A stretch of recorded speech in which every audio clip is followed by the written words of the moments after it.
They're not good enough to start. They're not even good enough to play. But they do talk a good game. So come join Lou and Jose from the sidelines where all the best sports discussions happen anyway. Welcome in to the Benchwarmerz podcast. Welcome into the program, everybody. I'm Lou Ruggieri. That's Jose Ortiz. And this is the Benchwarmerz podcast. Wherever, whenever, and however you happen to be listening, we appreciate you taking some time to spend it with us.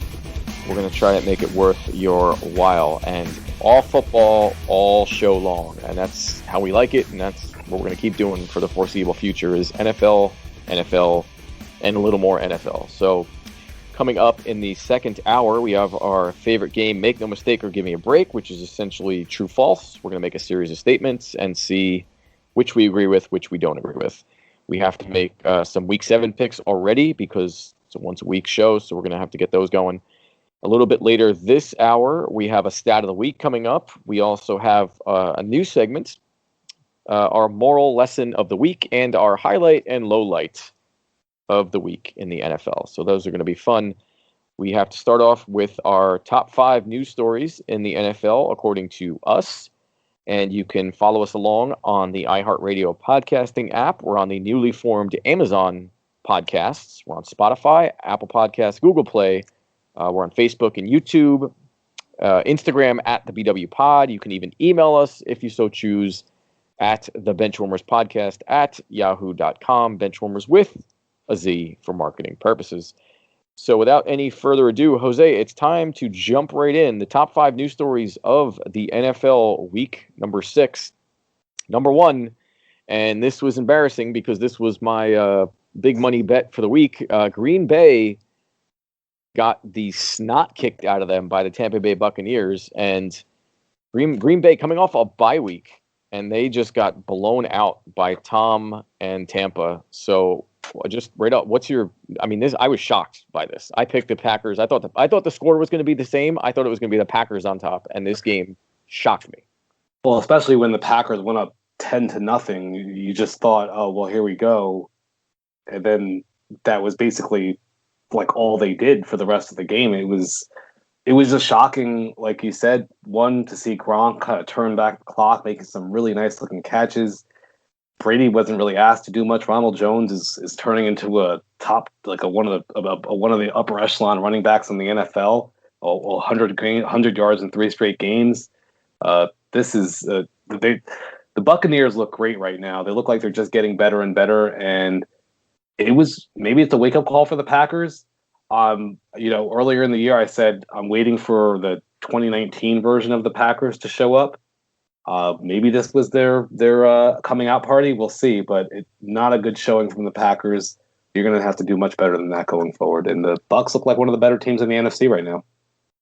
Yeah, I felt like this was it was a bit of a statement game by the Bucs, and more precisely, the Bucs defense. This Bucs defense, it almost feels it's not quite the same, but it feels a little like when Peyton went to the Broncos, the second for the third year when he won his next championship, and it was just felt like Peyton was kind of along for the ride. He was riding a great defense, and just kind of didn't screw it up. It's not quite to the same level because Tom Brady still feels like he has a lot more in the tank than Peyton did that year. But they're doing it the right way. The Bucs are defense, and they are a running game that sets up the pass, and that seems like, it's not a magic formula. We've seen this. This is defense wins championships. How many times do we say that? And the thing is, like, speaking of the Buccaneers defense, Aaron Rodgers, I can't remember the last time he looked as bad as he did. 160 yards passing, 2 interceptions, 16 of 35. It's like, was this Baker Mayfield out there, or was this Aaron Rodgers? Like, it doesn't look like it was just kind of like... I can tell you the last time. It was when they played the 49ers in the regular season last year, and they got just abused even worse than this. But yeah, Aaron Rodgers went, I forget what the stat was, but it was something like he went how many passes without an interception? I think it was like 150 passes or something crazy where without a pick, and then 2 out of 3 passes were interceptions. in this game, and it just was like, what? Who is this guy? Suddenly the Packers that we thought all of a sudden, all their offensive woes, and with Devontae Adams back on the field, no less, they just looked, pedestrian isn't even the word. They looked pathetic. It was just embarrassing. It's the NFL. Once you think, as soon as you think you know something, the next week happens, and all of a sudden it's all changed. And speaking of unexpected, our second news story of the week, the Steelers and Titans are 5-0.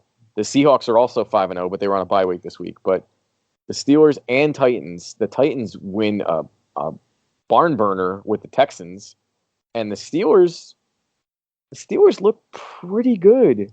And this is which of these teams are we underestimating the most? Well, I think it's the Steelers.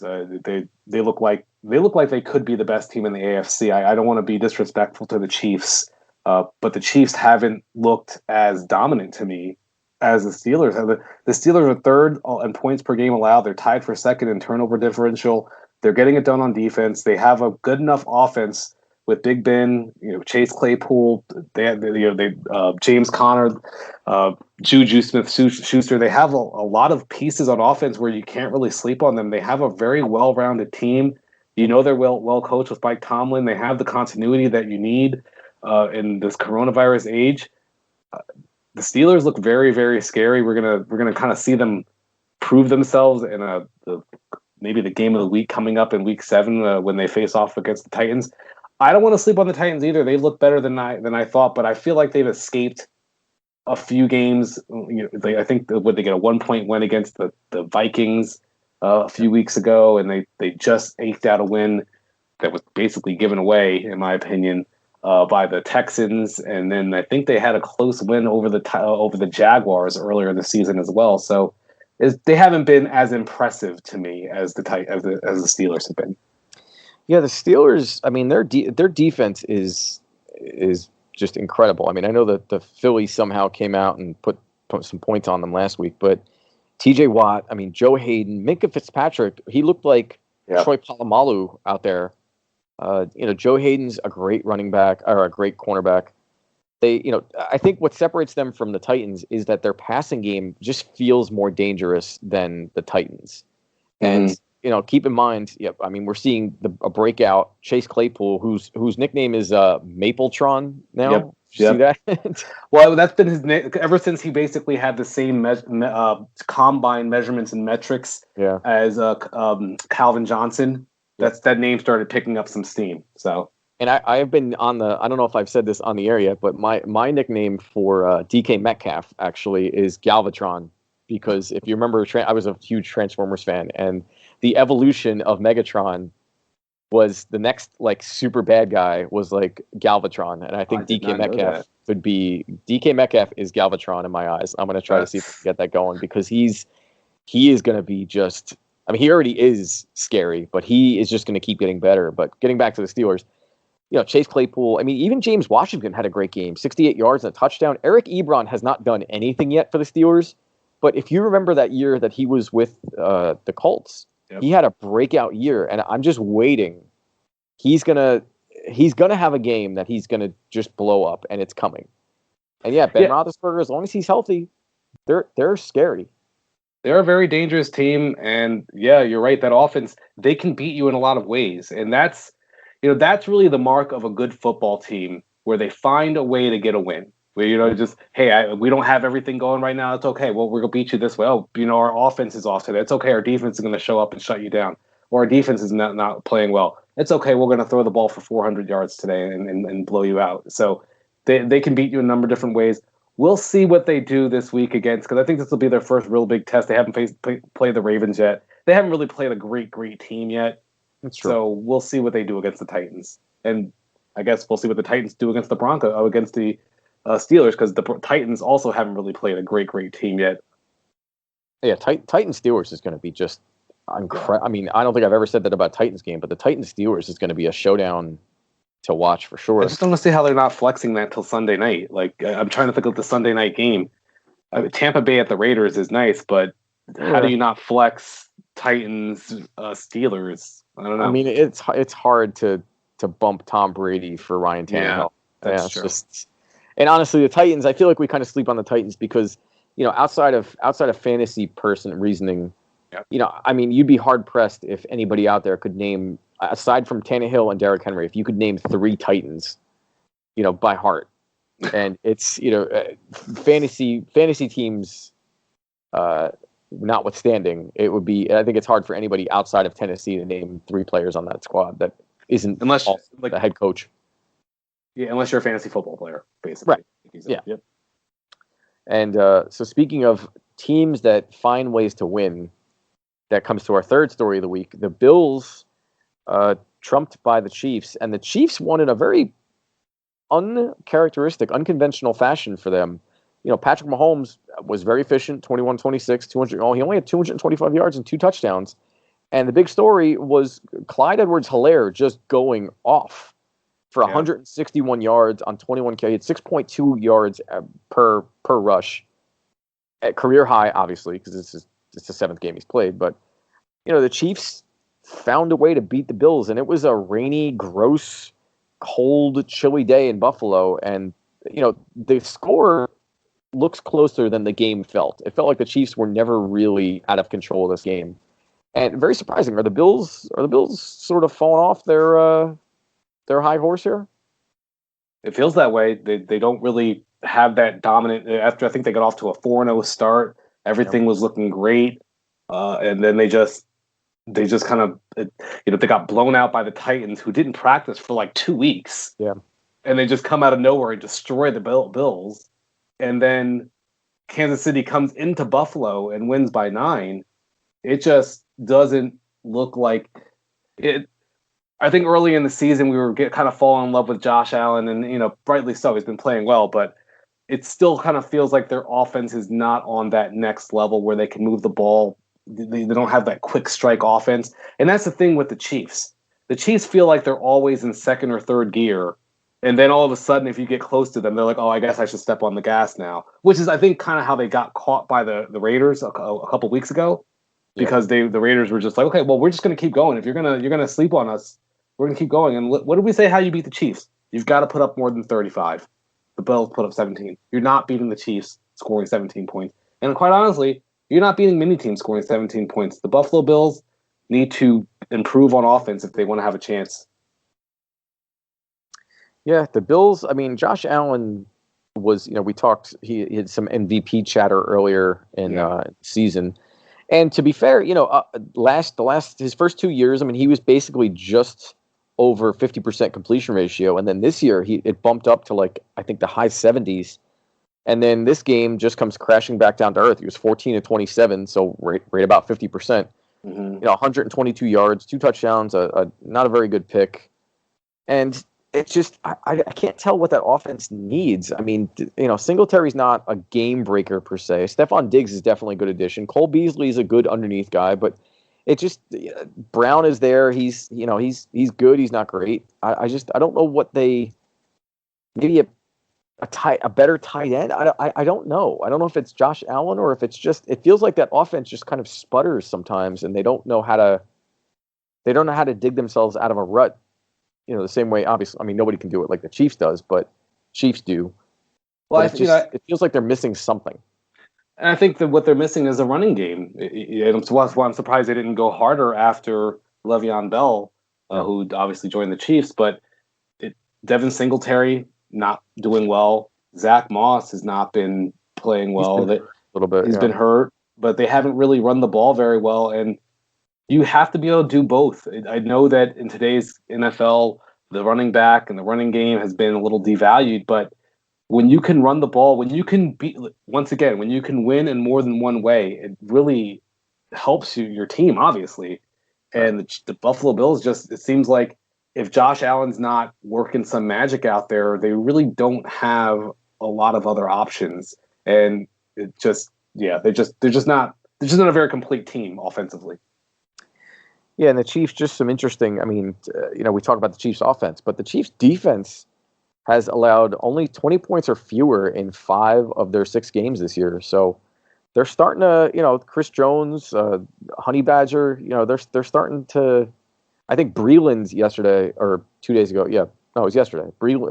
Josh Breland, who that I had, was getting kind of abused a little bit. He made some good plays, but I don't know how many pass interference calls he got, but it was starting to get a little bit ridiculous. So, if they could tighten that up, they're going to be even better.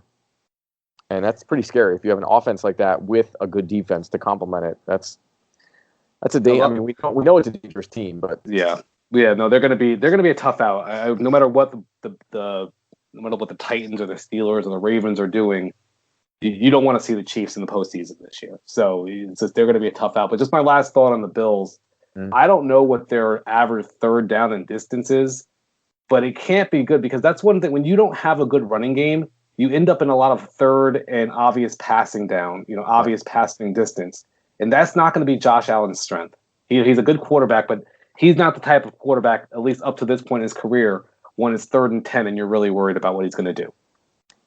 Unless he runs, but even that, I mean, that can't be a cure-all exactly for those really tough spots because they're going to expect it, and it's not going to work. And that's been the beauty of the Kansas City Chiefs. They're rarely in those third and long distance situations because they can run the ball, because they have creative play calls that can get you 4 yards here, 3 yards there. All of a sudden, you're 3rd and 3. Who's stopping Patrick Mahomes on 3rd and 3? It's very tough. It's very difficult to stop that offense because of the many ways they can beat you.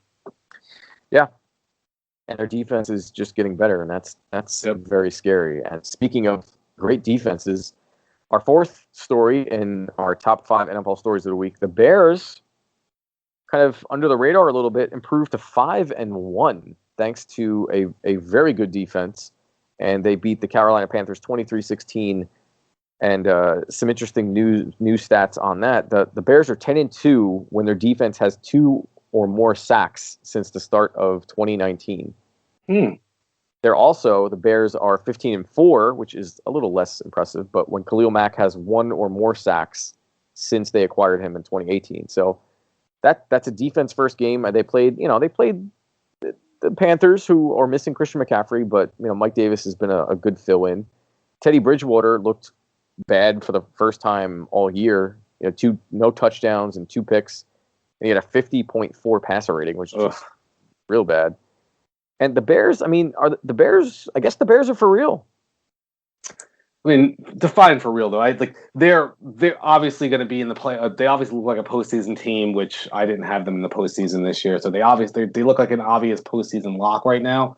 Yeah. But their offense looks very limited to me, and I just don't think you're not going into Seattle and winning a game and putting up 23 points. Maybe Seattle's the only team you can say that about in the NFC. Maybe there's not that other upper echelon NFC team. But I worry. I'm looking at Nick Foles. He didn't play much better than Teddy Bridgewater. I guess Teddy Bridgewater didn't have a touchdown. He had 1 more interception. But Nick Foles, 5.1 yards per attempt. It's not. I don't know. Even Montgomery, 19 touches, 58 yards. I'm not seeing an explosive playmaker on this offense, and you need to be able to have some quick strike. That's how these really good teams beat you. They don't go down the field with these 15-play drives. They take 3 plays, and all of a sudden it's a 70-yard touchdown. Yeah, I mean, I think they're going to be a defense first team. I mean, it's going to be sort of in that, the Rex Grossman Bears that got to the Super Bowl. It's defense led. Yeah. The offense just get us. What did Ray Lewis say in the Super Bowl when they won? That was just get us 10 points in their first Super Bowl, and that's what they did. That's different era. Different era. It is for sure. But I mean, the Bears are 5-1. I mean, the Packers are now 4-1. So I mean, it's interesting how those two records. We look at them so differently. Where the Packers were Super Bowl favorite, and now the Bears are kind of just like, I guess they're good. Well, it's what happens when you don't have a great quarterback. When you don't have a great quarterback, it's hard to trust it because you're just like, well, what are you going to do if you get down by 10 points in the second quarter or something like that? I'm looking when the Bears play the Packers. So we've got some time. At the end of November, we get a Bears-Packers showdown. Looks like it's going to be a Sunday night game. So, actually, no, I'm sorry, Monday night game. So, we'll see. It's going to be looking fun. But I have yet to. I'm still not sold on the Bears. They have the Rams coming up next week. They have the Saints the week after that, and they have the Titans the week after that. We'll see how they look at that point. Yeah, it's gonna be interesting. I'm not sure if the Bears are gonna be, if this is sustainable or not. But I mean, if they keep winning, you are what your record says you are, right? Yes. Bill Parcells. So. Yep. And speaking of less than stellar quarterback performances, the Cowboys got abused by the Cardinals on Monday night, 38-10. Is it time that we just move on from the Cowboys? Yeah. Let's just do that. Let's just move on. Okay, done. So those are our 5 top news stories. I feel like we kind of gypped everybody on the last one, so let's throw in an extra one. The Dolphins have declared that Tua Tagovailoa is going to be their starter for week number 8. They have a bye week coming up. Good decision or bad decision? I think this is a good decision. It's just you're 3-3 right now. The Dolphins have won 3 of the last 4 games. They're looking like a team. They just blew out the 49ers 2 weeks ago. They blow out the Jets this week. They played the Seahawks really tough. If you remember that game, I know the score doesn't necessarily indicate that, but they played the Seahawks very tough. This is a better team than I expected it to be. And right now, if my math is correct, if you look at the AFC standings, they would be the number 8 seed. And do we expect the Browns to hold on to that spot? Like, there's, outside of, in the AFC, outside of the Chiefs, Titans, Steelers, Ravens, and maybe the Bills or Patriots, it's wide open. It's wide open right now. I don't see, I think they're only 1 game behind the Bills. They're in second place in the AFC East. They're 1 game behind the Bills. Maybe in practice they're seeing Tua and he's better than Ryan Fitzpatrick, and that's what we're not seeing. I just have trouble believing that this team that's been competing, that's 3-3, is going to get better when he takes the field. It would seem that they're going to take a step back, and I just don't feel like you can just throw away a chance to make the postseason. No matter how far you think you're actually going to go, you got to give yourself a chance to try and win. That's what we're here playing for. See, I think that the Dolphins, I feel like it's almost like house money that they're playing with these 3 wins right now. And it feels like, I think the entire organization knows that Ryan Fitzpatrick is not their future. Tua is their future. Mm-hmm. So maybe it's a combination of things. Maybe it's, hey, we don't really need to win this year because we can, we have a bunch of draft picks already stockpiled. We can get a better draft pick, and maybe more importantly, we can get our rookie, let him use the last, 2/3 of this season to kind of get the kinks out and kind of work through it and feel how the game is, from the inside out, as opposed to sitting on the bench. And then come next season, maybe that's when they go full court press and just ball out and try to really go for it. But that's the only thing I can think of, because otherwise, why not just let Ryan Fitzpatrick ride it out and say, okay, well, because if the injury is the biggest concern with Tua, his hip that happened. It feels like he should have taken the full year to make sure he's 110%, because he is injury prone. So why would you even leave even the remotest bit of risk there, unless you were absolutely sure that that's what, he's good to go? Yeah, I guess I buy the future argument. I don't think you can take these things for granted. You have a chance to make the playoffs right now. There's no guarantees about anything next season. Let's say Tua comes in and they don't, let's say they end up winning only 1 or 2 more games the rest of the way. They go 5-11 or 6-10 or something like that. Mm-hmm. I don't think there's any sort of guarantee that next season with Tua as the starter from the beginning, that all of a sudden they're a playoff team. Right now you have a chance to make the playoffs in the NFL. You have to seize those opportunities, because this is not the NBA or Major League Baseball where it stays the same from year to year. As we both know, every year there's tons of turnover. This could be a year where the Dolphins make a run. I keep saying this. 2 years ago, the 49ers won 4 games. The next year they were in the Super Bowl. This is the NFL. This happens all the time. You cannot throw these opportunities away. It's hard to argue. And the one point that I'll argue in your favor is that they are 3-3. They blew out the 49ers. They essentially blew out the Jets. I mean, they shut out the Jets, which is crazy. It's the first. I think it's the first time the Dolphins shut out the Jets since 1983. Their AFC Championship game. They shut them out. It was the last time that happened. I wonder if it's the first shutout of the NFL season. I don't recall another team being shut out, but I could be wrong. You might be right. I'd have to look that up. Yeah.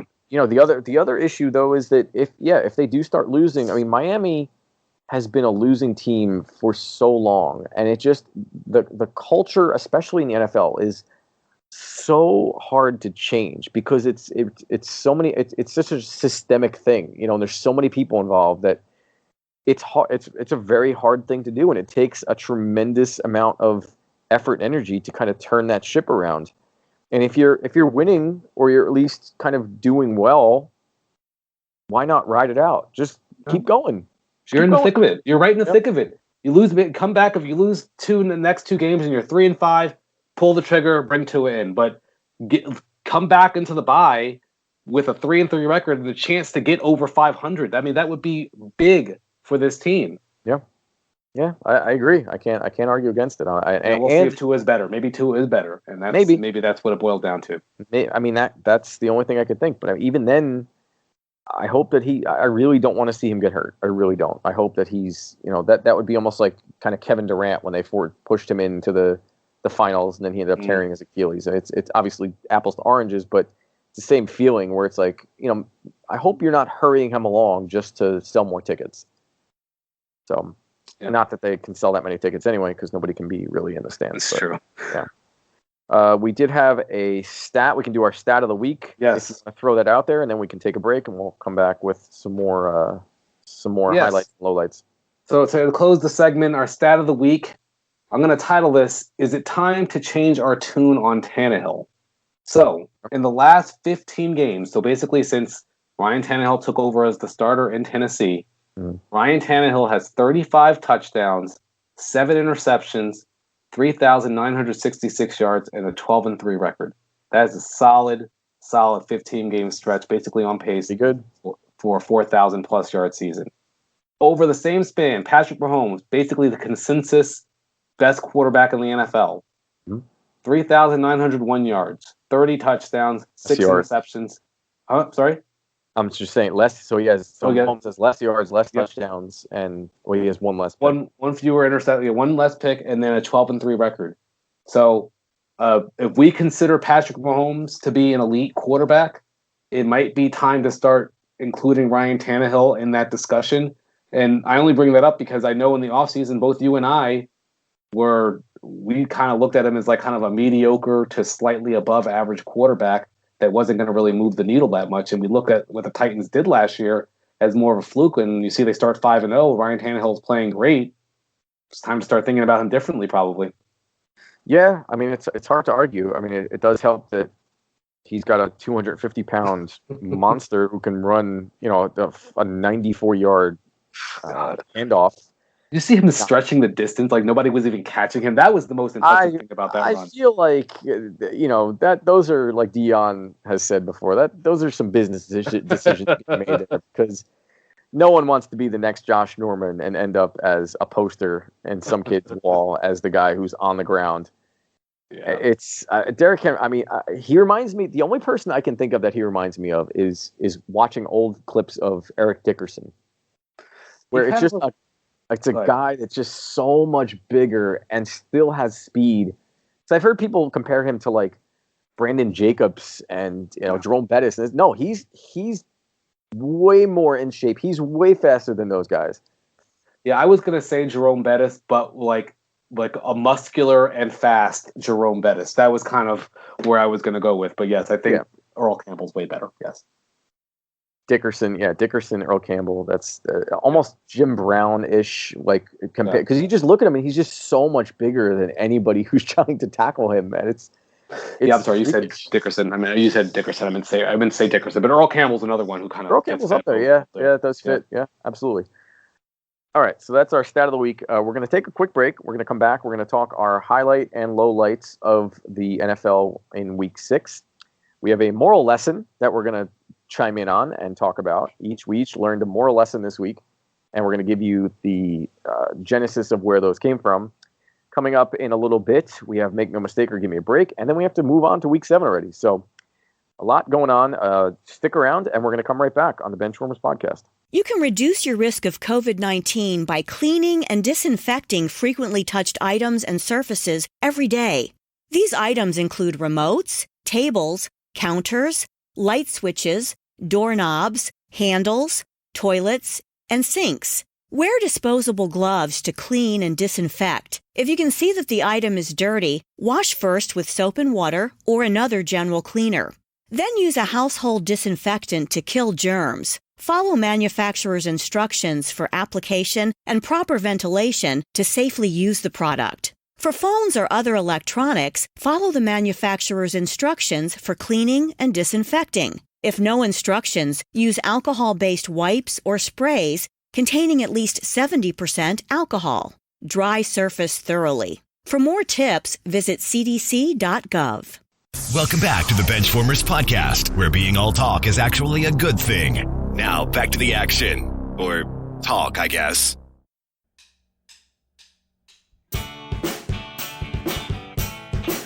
Welcome back to the program, everybody. I'm Lou Ruggieri. That's Jose Ortiz, and this is still the Benchwarmers podcast. Appreciate you taking some time to spend it with us. Hopefully, you've learned a few things up until now. We went over our top 5 NFL news story. Well, top 6, actually, because we threw in a little bonus one because the Cowboys suck. We're going to talk a little bit next hour. We have Make No Mistake or Give Me a Break, which is our true-false segment. And we have to look ahead to Week 7, go over our Put Your Money Where Your Mouth Is, which is our sports bet of the week, how we did there. We have to kind of touch on our Week 7 or Week 6 picks and then make our Week 7 picks. And all of that coming up. You can follow us along iHeartRadio podcasting app, Amazon Podcasts, Spotify, Apple, Google Play. You can follow us along on social media. We're on Facebook, Instagram at the BW Pod, YouTube. We're working on some video that should be in the near future, I'd say. Email us, the Benchwarmers podcast at yahoo.com, Benchwarmers with a Z. And so, Jose, it's time for a kind of a new segment it's almost 2 segments in one.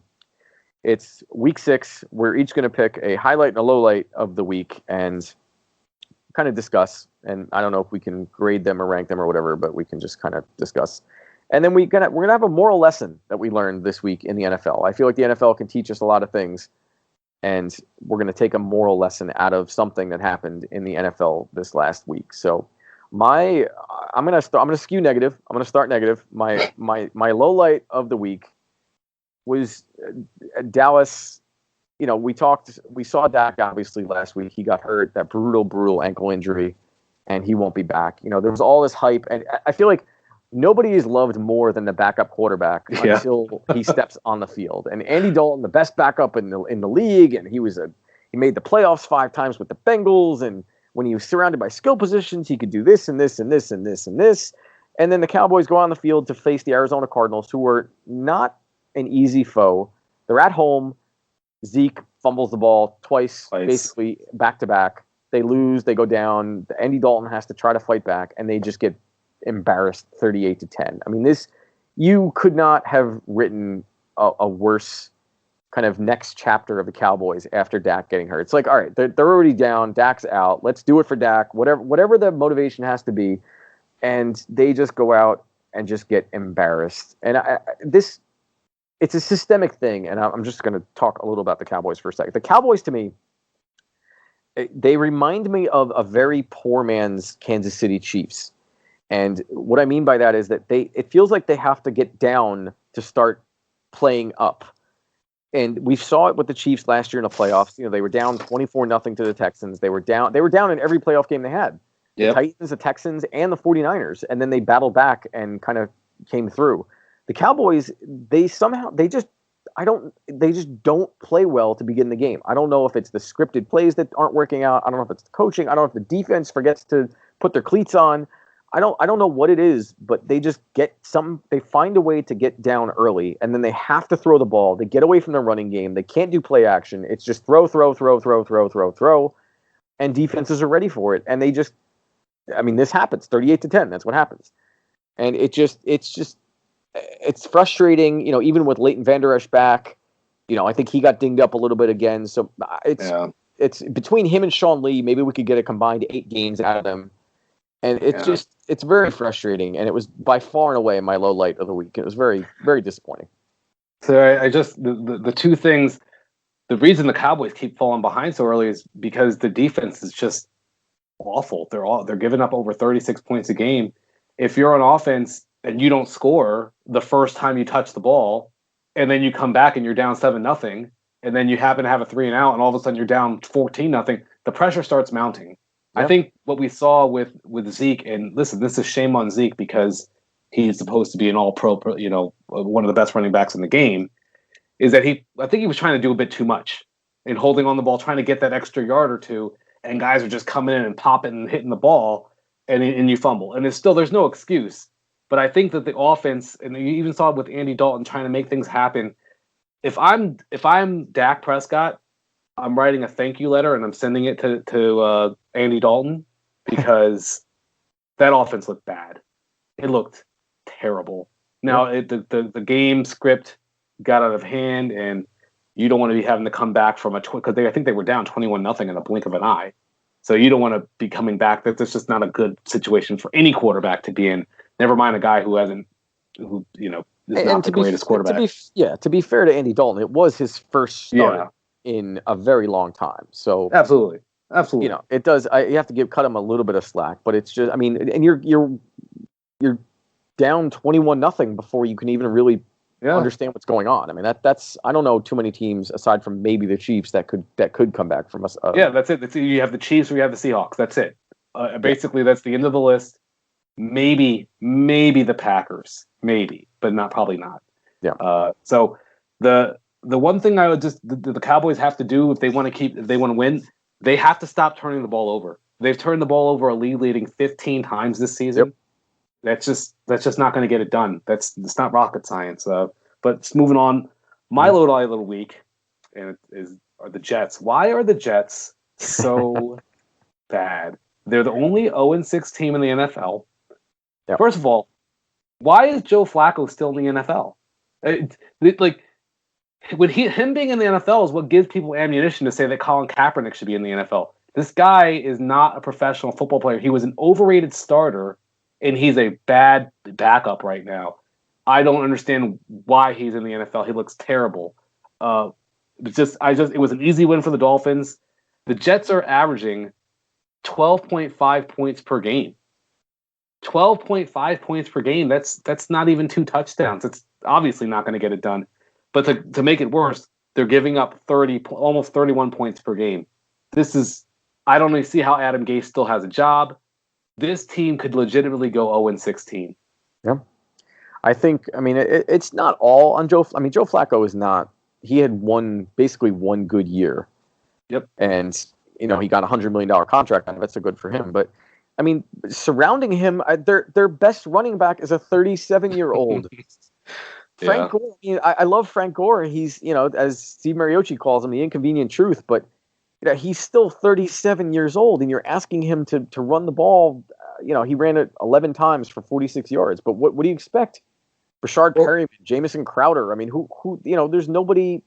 That's fair. That's Michael P. Ryan's their second. But you're right. But at the same time, this team was constructed by someone, and this team they thought was competitive. At least that's what they said. This is the team they put out there. So I don't know. I expect more than what I saw. Away the best offensive piece. They just released them. I expected more than what I saw. That's all. I expected more than what I saw. It was just a terrible, terrible performance. Yeah, and it's the Jets. Just I don't know. I have. It's embarrassing. It really Trevor is. Lawrence going to the Big Apple. It's going to happen. Unless he stays at Clemson. I don't know if he would want to go there. I don't. So I figured out who the next coach or general manager of the Jets needs to be. Because I was thinking about this, and the Jets have been bad forever. Pretty much since Joe Namath stopped playing for them. Well, Rex Ryan. They had the Rex Ryan years. They had those 2 Rex Ryan years. You got to give them that. That's true. Mark Sanchez was. Yeah, they had the 2 years. I guess they can make Mark Sanchez look good. Brett Favre was there and he didn't win. So, but for the most part, they've been pretty bad for a very long time. Yeah. Mm-hmm. And so, I mean, even Rex Ryan, that was 10 years ago plus. Yeah. Mm-hmm. So the Jets, the culture of the Jets, I feel like is just so bad. And I finally figured out who the Jets, obviously Adam Gase has to go at some point.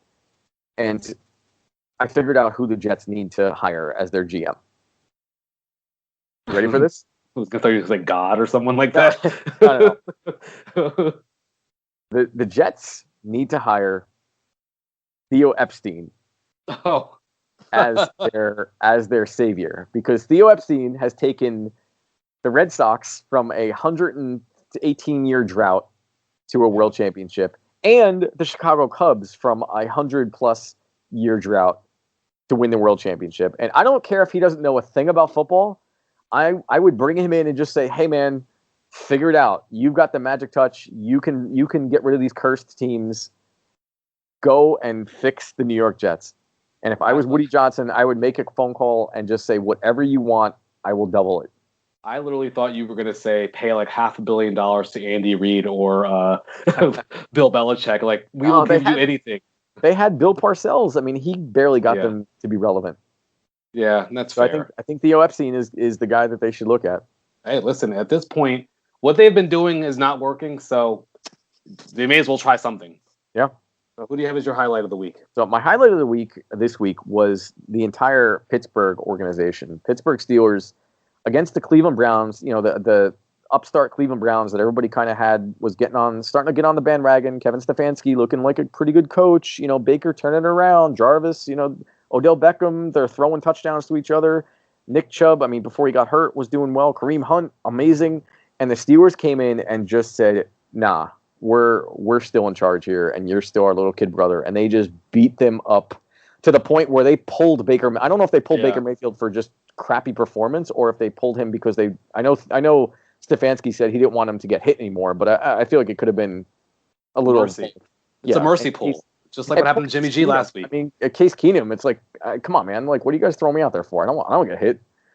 And so Pittsburgh just laid the wood to Cleveland, and that was a statement game if I've ever seen one. So good for the Steelers putting a check in the Browns. Yeah, and statement game is correct, because there was like, you're not on my level, you're not close to my level, you're not going to ever be close to my level. That was the type of performance that we saw there. I don't really have much to add. There was just a dominant win, and very, very, very impressive by the Steelers kind of putting the Browns in their place. My highlight of the week, a little bit of homer here, but I want to congratulate the 49ers for getting off the floor. Yeah. So you get embarrassed at home by the Dolphins. I think it was 43-16 or something like that. Just a bad game. Timmy G gets pulled. I'm saying the season's lost, and like I'm standing on a ledge about to jump off. There was panic. There was a lot of people lined up on the Golden Gate Bridge, man. There was a lot of people waiting to jump there. Panic in the streets. And it was a very solid bounce back performance against the Rams, where it felt like the 49ers were in control of that game the entire time from start to finish. The Rams really never looked like they were threatening. And not to get off the 49ers, but I can't determine if Jared Goff is a good quarterback or a bad quarterback, because every time I'm ready to say he's a bad quarterback, he goes out and throws 350 yards and 4 touchdowns. Yep. And then when I'm ready to say he's a good quarterback, he has a stinker. So I just don't know what to say. All I can do is say 49ers look great bounce back game. We'll see what they can do going forward. But that was the highlight. I was really impressed with the way they bounced back. Yeah, and I had a lot of thoughts about that too. Because I mean, the big news talk all week is Jimmy Garoppolo elite? Should he be pulled? Should they be looking to trade him? Should they go for something else? And then he goes out and throws for almost 300 yards and 3 touchdowns with no interceptions. And that's the best way to just shut everybody up, is just go out and play and beat your division rival convincingly. And George Kittle. I mean, George Kittle's a monster. They did it in a variety of ways. Mostert's back. He still looks great. Kittle, unbelievable. Kendrick Bourne, Ayuk. I mean, they did what they do. And the one thing I'm worried about is, Raheem Mostert did hurt himself, high ankle sprain. It's probably going to be out for a few weeks. Yeah. So we'll see what they can do going forward. But yeah, it's very impressive win. And it's as far as Jimmy G, I think one thing we have to always remember is that unless you're Russell Wilson or Patrick Mahomes, for the most part, you're not going to have 16 straight great games. You're going to have some bad games, and maybe that was just a stinker that he had against the Dolphins that we just didn't move past. Yeah, and this is only his second full season that he's playing. Yeah. I mean, I feel like we forget that too. He only played in one full season. Yeah, last year. Yeah. Yeah. So let's hold your horses when it comes to kind of getting rid of cutting Jimmy G quite so soon. So I agree. I think that's a pretty good highlight. So that brings us to the moral lesson of the week that we learned this week. And this is just going to be a kind of a little cliche lesson that we learned from something that happened this week. And I'll go first, and it's going to be the rich seem to always get richer. And this, of course, is referring to the Chiefs, who are already the defending world champions and have talent pretty much coming out of every orifice possible, sign another weapon in Le'Veon Bell, and on a week no less that Clyde Edwards-Helaire goes off for a career-high 160 yards.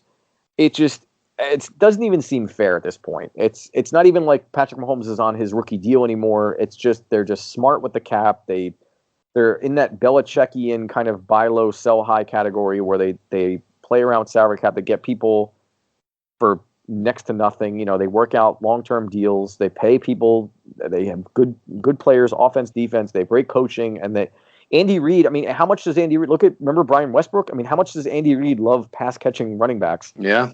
And now you have arguably probably the best hands on a running back that we've seen in a long outside of maybe Marshall Faulk. I mean, Le'Veon Bell is a wide receiver who can run the ball. Yeah, Le'Veon Bell is a great pickup for them, and Clyde Edwards-Helaire picked a great week to show off his skills, because I was getting worried for a while. I was like, oh man, I think Le'Veon Bell is about to take this job. But yeah, it's the one thing you when you're a great team, players just want to come and play for you, and they don't even have to get paid that much because they want to win that championship. So it was a smart move. You bolster your backfield. Now, if something happens to CEH, you have Le'Veon Bell, and now you can actually probably reduce the load on CEH and let Le'Veon Bell do what he does. I expect Le'Veon Bell to be much, much, much better than he was with the Jets. And the funny thing is about it, he gets to play the Jets in I think 3 weeks. Yeah. So we'll see. And that's, the other thing is with Helaire that, running backs, especially rookie running backs, tend to hit that wall because they're not used to playing a full 16-game season. They're used to playing, 10 games, 12 games maybe if they make it through. And, Le'Veon Bell's just, in the last full season he played on the Steelers, 2017, he had, I think it was 1,300 yards rushing and something like 600 yards receiving. He had 1,800 all-purpose yards in that season. He sat out a year. And then for all intents and purposes, he basically sat out last year because the Jets don't know how to use him. And he's been kind of just sitting back, cashing checks on the Jets for the last 6 weeks. And so he's going to have something to prove. And especially against the Jets, my God, if you pick him up daily fantasy, pick him up against the Jets, he's going to have something to say to them. Yeah, Le'Veon Bell is a great player. He's probably close to a Hall of Fame level player. I don't know about all his numbers, but he was on that trajectory, certainly. Yeah, for sure. So we'll see what he can do with it, because I feel like he's got at least 2 or 3 more years of football left. So we'll see what he can do. He took 3 years off. So yeah. My highlight of the week, my moral lesson of the week, is that when it rains, it pours. So the Eagles, who are 1-4-1, they were already without Jalen Reagor, Alshon Jeffrey, Deshaun Jackson, Dallas Goedert, and Lane Johnson, have now lost Miles Sanders for at least a week and Zach Ertz for 3 weeks. Miles Sanders has a knee injury. Zach Ertz has an ankle injury. I was reading a little bit more about this. Just wanted to see more about the injury. Yeah. According to an article I read in the Philadelphia Inquirer, they have lost 77 games to injuries this year. Like their players have missed. Their starting players have missed 77 combined games to injuries this year. And this is a trend that's been happening with the Eagles for the last 2 years. I think 2 years ago, there was like 150 games lost to injury, and then last year was 80-something. They feel like the NFC version of the Chargers. They're just snake bitten Yeah. And it's just the injury bug is just prolific in that locker But at some point you have to wonder why. Well, what are you doing as an organization that is making this happen? Yep. Or not stopping or not stopping it from happening anyway. Yeah, it's that's bad. Wow. Yeah, the Eagles, I do feel bad for them. I mean, did you see though that they did start taking my advice a little bit? And Jalen Hurts got out there. They got him out there as they ran a little bit. They didn't use him quite as a pass catcher, but he was running around. He made some pretty electric plays for the few plays he was out there. And they may have to use him. He might have to be their running back after another week or two. So yeah, that's going to be interesting to see how they deal with all those things moving forward. So, all right. So that's our moral lessons for the week. We're going to take a break. That's the end of hour 1. We're going to come back with hour 2 in a minute or two. We have to look ahead to week 7. We kind of have to recap all of our week 6 picks, make our week 7 picks, go through our sports bet, where put your money where your mouth is, kind of see how we did last week and make our predictions for this week. And coming up next, we're going to take a break and come back with Make No Mistake or Give Me a Break, which is our favorite new game. It's true or false, and we're going to make some statements and see where we land on them. So stick around, and we're going to come right back on the Benchwarmerz podcast. Thanks for listening to the Benchwarmers Podcast. Follow along with us on the Benchwarmers Podcast on Facebook and Instagram. And don't forget to review us on iTunes, Google Play, or wherever you get your podcasts.